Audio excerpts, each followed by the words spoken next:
کر نے کیا، جس نے بھی کیا ہم بتانا چاہتے ہیں یہ ہمارے خلاف ہوا ہے، اس لیے کہ تشدد کی جو لہر ہمارے لیڈروں پر،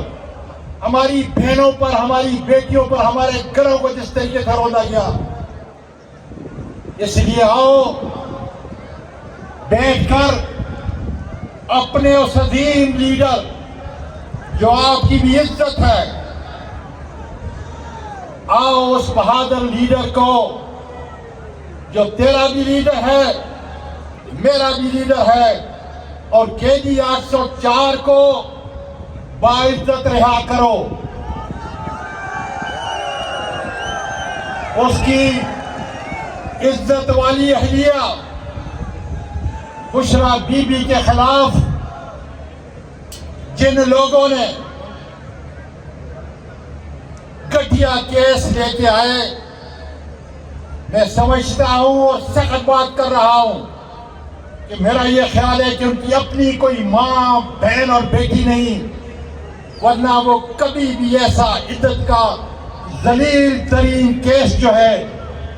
عدالت کے اندر نہ لے کے آتے۔ لیکن میں نے پہلے کہا تھا کہ جب میں سخت الفاظ استعمال کرتا تھا تو اس وقت میری جان سے بھی زیادہ عزیز عمران خان میرے ساتھ ہوتا تھا۔ آج اس کے بہادر سپاہی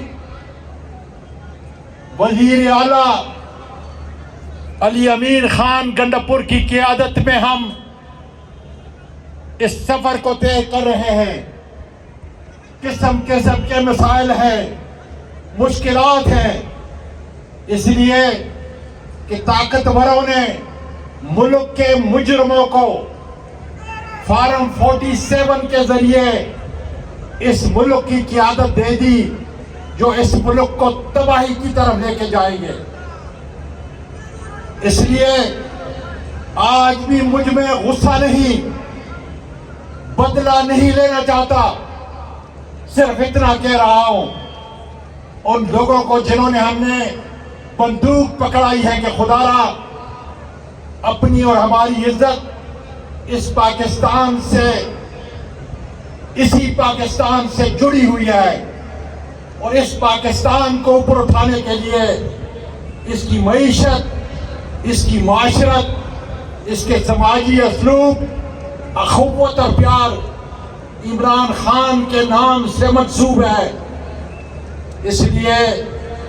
آؤ ہم مل بیٹھ کر اس ملک کو آگے لے جانے کے لیے قانون اور آئین کی پابندی کریں۔ ہمارا ایک ہی مطالبہ ہے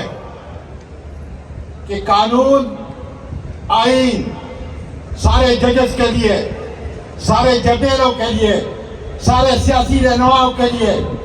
بیوروکریٹس کے لیے، تاجر کے لیے، سیاستدانوں کے لیے یکساں ہونا چاہیے، جس سے میرا اور آپ کا پاکستان آگے بڑھے گا اور انشاءاللہ آگے بڑھے گا۔ پاکستان پائندہ باد۔